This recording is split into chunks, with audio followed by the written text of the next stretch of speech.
Hi everyone, welcome to Training with Kayce, where we explore animal training and living our best lives with animals. I'm Joseph Laughlin, producer of this podcast, and now here's your host, Kayce Covert. Let's get started. Hey, thank you, Joseph, for introducing us. And I'm happy to be here together to actually do this podcast. And I love your hat. Can you tell me about your hat? Same here, Kayce, and my hat, yes. So, I am volunteering at the safari park as an information ambassador, and I'm helping guests get from point A to point B, and I'm really learning a lot. So you're learning about interfacing with the people and probably a lot about the animals that you have there? Yes. I hope you know enough not to jump in the polar bear pool and swim with them. Oh yeah, no. I'm not doing that. Yeah. Every once in a while, somebody thinks that's a good idea. It usually isn't. Wow, that's really cool. That's excellent experience. And I think that's a feather in your cap that you were able to get a position in a program like that, because I know the competition is steep. So Right. good for you. Don't you have a podcast that's about getting a job in a zoo or in an Yes. aquarium? We'll need to put that in the link. Yeah, why don't you do that? Because I'll bet you the people that listen to this would be interested. Okay. And maybe sometime, hint, hint, I could be a guest on your podcast. There you go. Because, I was an exotic animal trainer. I mean, I still am. And I was a marine mammal trainer. I trained over 129 species. Am I hired? Yes. Okay, good. So could we talk together about something that's really been on my mind? Yes. So when you have to drive someplace to train an animal, or if you have one opportunity to see an animal during the day, we have a tendency to make longer training sessions that are more complicated. Like we want to cover more information, more behaviors, and so on. But I wonder if people realize that the most effective training session can be a session that has a single focus. So do you remember the problem that we had with our horse Affair, where she had the injury on her face? And then she was afraid. All of a sudden, she wouldn't come to anybody. She wouldn't come to Dave or I. She wouldn't allow them to put the feedback on her. She wouldn't allow them to come get her. And this went on for 3 or 4 weeks after she had this injury, and the injury appeared to be healed, but she wasn't healed mentally and emotionally. So what do you do about that? Well, there's a veterinarian in South Africa, and if any of our listeners have the citation for this paper, I hope you will put it in the comments or email me, because I really want to find this article again, and I haven't been able to find it. But anyway, his name was Hawthorne with 2 O's, so Hawthorn or ORNE. He's a veterinarian in South Africa, and he was talking about how to capture gazelles when you have to work on them, like do medical work. And he said, let's say you're really excellent at just swooping in there, catching a gazelle, giving it anesthesia, doing the work, and then, leaving them with an antagonist to wake them up again. And you can do it in 30 seconds. Don't. Because the animal in those 30 seconds may be so emotionally alarmed that it either drops dead, or when it gets up, runs into something and injures itself to death. And we see that way too often with that kind of animal. So he said, instead, do what the bush people do, the Kalahari Bushmen.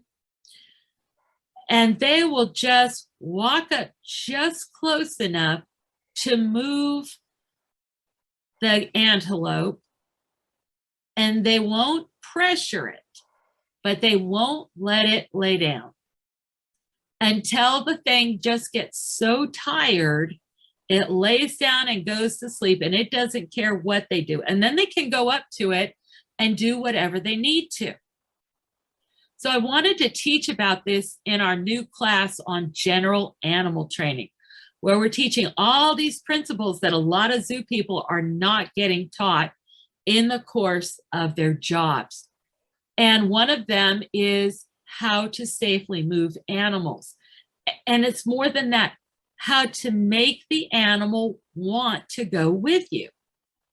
So with Affair, she used to come to us just fine, but not the same way that Sarah did. Because if you recall the videos with Sarah, we can put one of those in the links too.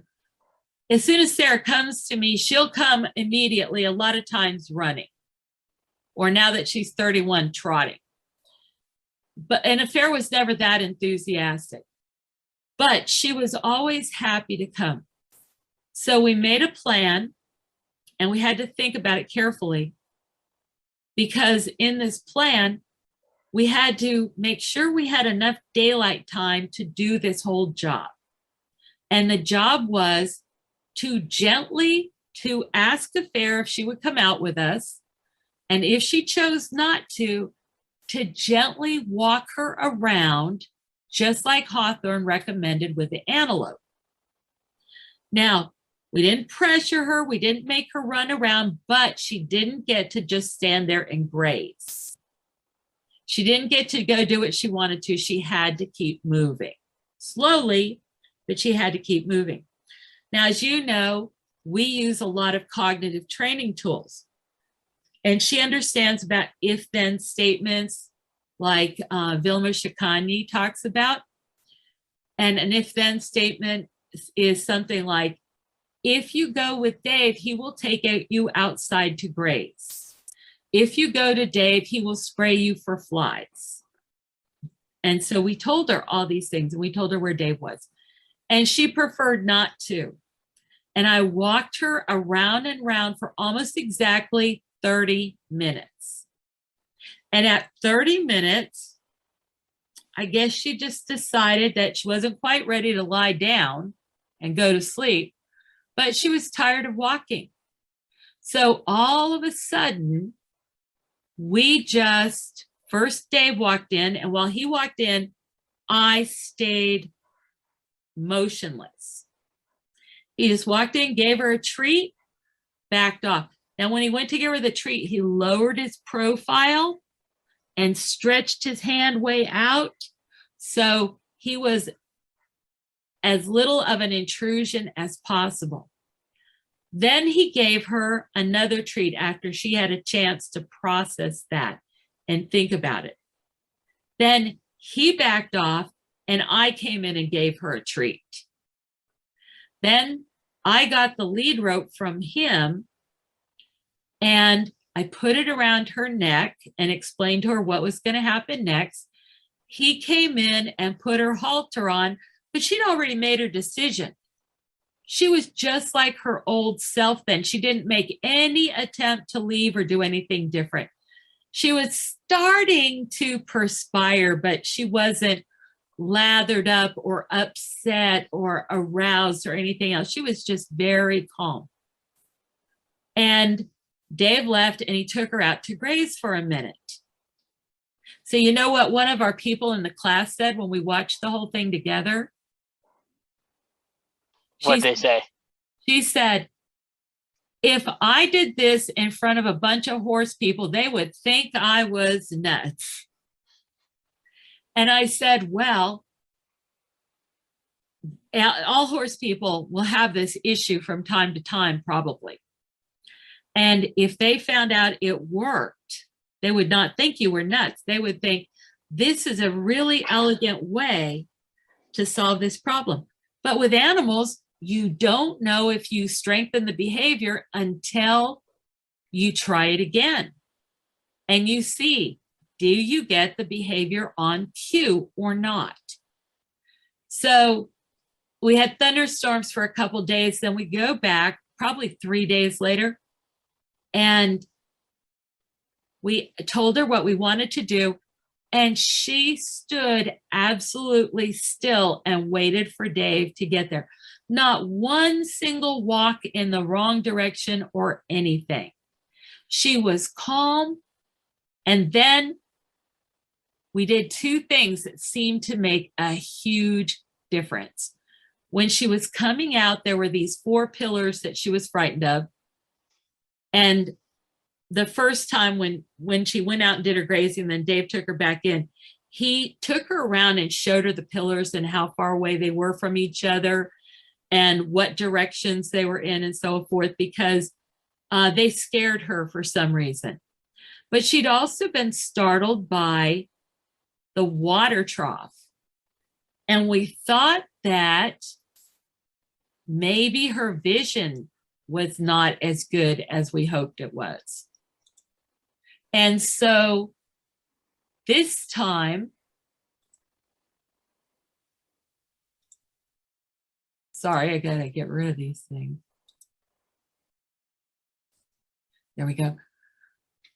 This time, as Dave was bringing her out, I said, maybe you should show her those pillars again. And I go, oh, and remember, she really wanted a drink of water. And when I said water, she whipped her head in the direction of the water. So that's what we call embodied communication. And Dave took her straight over to the water. And I think she just had a little drink, or she looked at it and touched it.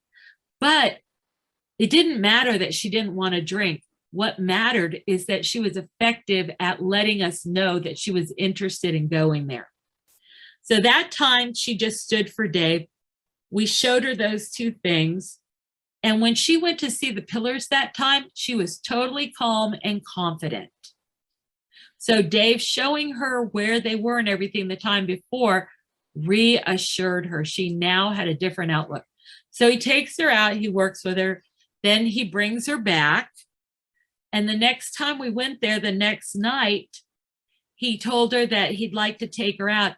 And she came walking straight to him. And she is now closer to both of us than she was before the whole trauma from her injury. And I was able to report to the person in the class that said, other horse people would think I was nuts. That, look, there's the proof in the pudding. And a lot of people would try to rush the process. They would try to force the horse into a corner or use whips to cut it off or whatever. But I learned from Hawthorne all those years ago, because his paper was like in the early 70s. And we did it his way. And boy, did it work. And it worked really elegantly with no other problems. So the lesson that I'm taking forward from that I emphasize for the people in our community is that when you have a big lesson to teach, like in this case, the lesson was, when I call you, if you don't want to come, I'm not going to punish you in a, scary or painful way or anything like that. But I'm also not going to let you just do what you want to do. If I ask you to come, I'm going to just gently persist until you come with me. And the reason for that is she needs to come to us in a case of an emergency. I don't know if you remember, but do you remember when we had the little mini tornado come through the stable? I think you told me about that. Yeah, it took down like 10 trees.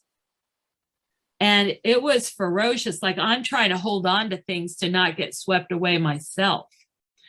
And it took down a bunch of fences. And one of the horses was blind, and he got terrified and ran straight into a building, and it killed him. And the mares didn't do that. This was a male that happened to. But the mares were right across from him and they saw it happen and they were frightened. And they all came over the fence and they all started running down the lane. And people had to run to close the gates. And then they had to run to get all these mares. And then they had to be able to take them not only back to the pasture, but to a different pasture than they were used to because they had to close them in.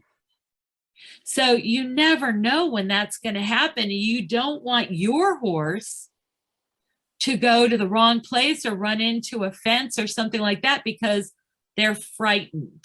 And they think that if they just kind of evade you, they can go off and do whatever they want to. So for safety reasons, I rarely tell an animal, I need you to come with me. I normally just say, do you want to come? And if they don't want to come, I don't mind. I'll go do some other kind of work. But in case of emergency, I need them to let me come get them. So we did this, and most people, I think, would not realize how effective this way of working is. But we proved to ourselves that with no further training, no further repetition, no extreme anything, no punishment, no you're a bad horse, just if you do this, we're going to go do something fun, which we did. And it solved the problem beautifully.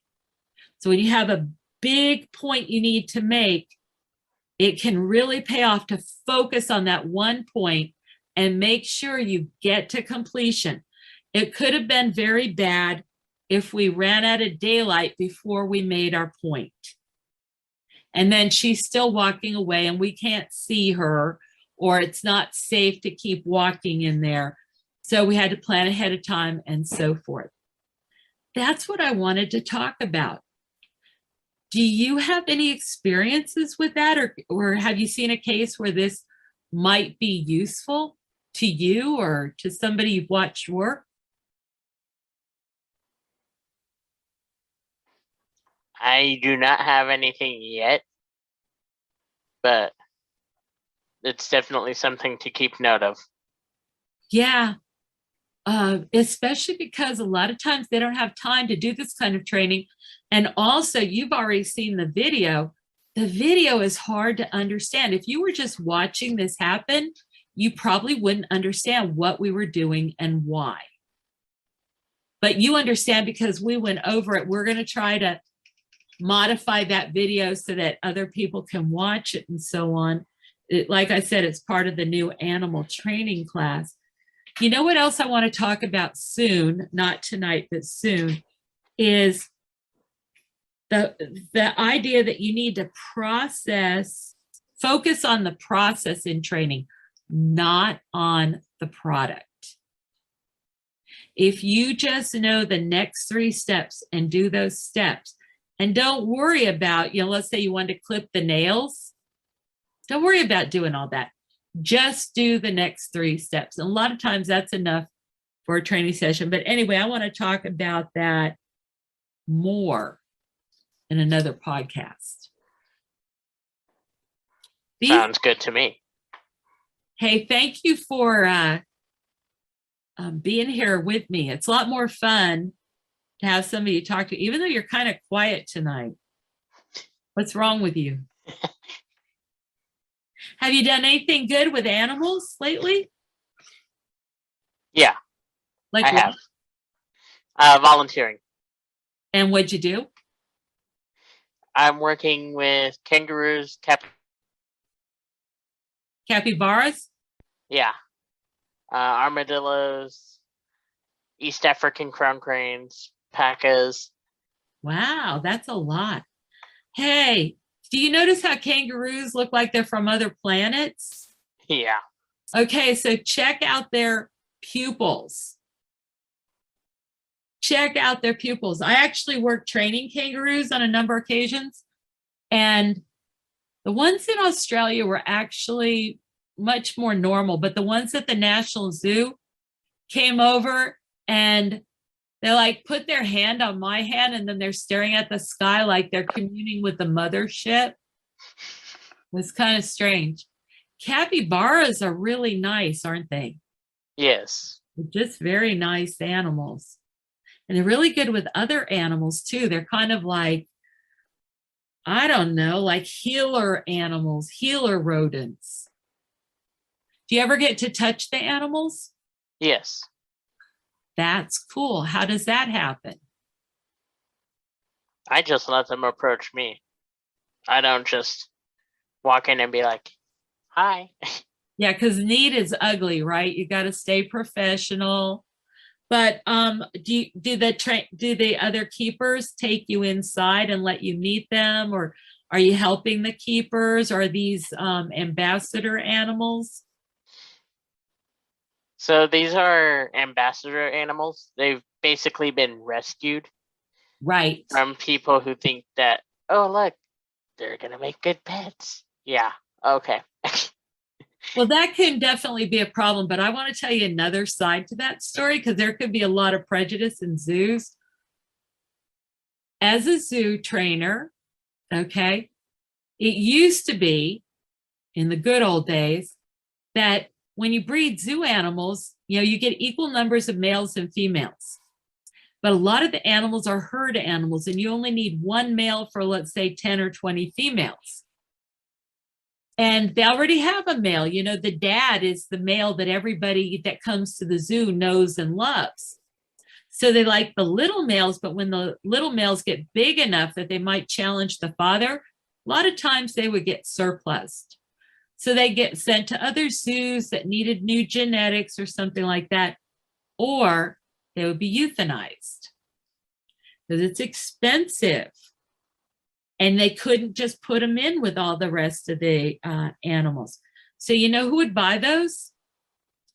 Zookeepers, zoo managers, zoo curators, people that knew and loved these animals, that had taken care of them, that were professionally trained, but they just didn't want to see these animals euthanized. Mhm. Those are a lot of the exotic animal owners in America. Really? Did you know that private owners in America own more tigers than live in the wild? Mm-hmm. Hence And Tiger King. oh, see, I didn't watch any of that, but I watched it. It's horrible. Don't watch it. I won't watch it. I just You'll I just can't have deal heartbreak with all these and anger. owners that are actually really good and dedicated and responsible, and not these yahoos that are, doing this wild, crazy stuff. But just think about it, Joseph. Except for like the Tiger King or the guy that committed suicide and let all of his animals loose in, I think, Ohio. I think that's how it went. And Oh then my they came out goodness. and killed all his animals. But you hardly ever hear of a problem with a wild animal that's kept by a private owner. And nowadays, there's so many animal rights extremists running around, and they will sabotage.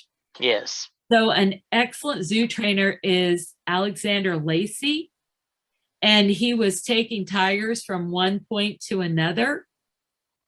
All of a sudden, one of his tigers gets out at like a rest stop. The lock, I believe, had been tampered with. So anybody could come in with bolt cutters or something like that for an instant. It could be somebody, like there will be people that infiltrate. Now, these animals were so well trained and everything, they just got it back. It was really no big deal. But the way that, some of the extremist groups make it sound, all these people are very bad. And it doesn't help when you see something like Tiger King. I don't know what Right. story is there. Wow. Well, how great that you're doing that. That sounds really interesting, and that's excellent experience. Yes. In your perfect world, would you rather be a zookeeper or a zoo trainer or a marine mammal trainer or a marine mammal like stranding, healthcare person, aquarist kind of person. Oh gosh. We could do a podcast on that because, Right. I would need to come back to that. yeah, it's a really important question because we can talk about there's a big difference in the perspective of a trainer versus a keeper. And I'm definitely a trainer first. And you need to know that because you're going to fit in better with one group or the other. So that's something for another podcast. I can't wait. Me neither. Hey, it was good to see you. And let's do another one right away. Sounds good. Hey fans, are you enjoying Training with Kayce? Don't forget to subscribe to the podcast on iTunes or wherever you get your podcasts from. Also, don't forget to subscribe to Kayce Covert on YouTube. That is youtube.com/C/Kayce Covert. Also, give the podcast a like, share, and comment. Thanks for joining us. Come back for more news and views on animal training and living with animals. Stay at the top of the pack with Kayce. This is Joseph Laughlin, producer of Training with Kayce. See you next time.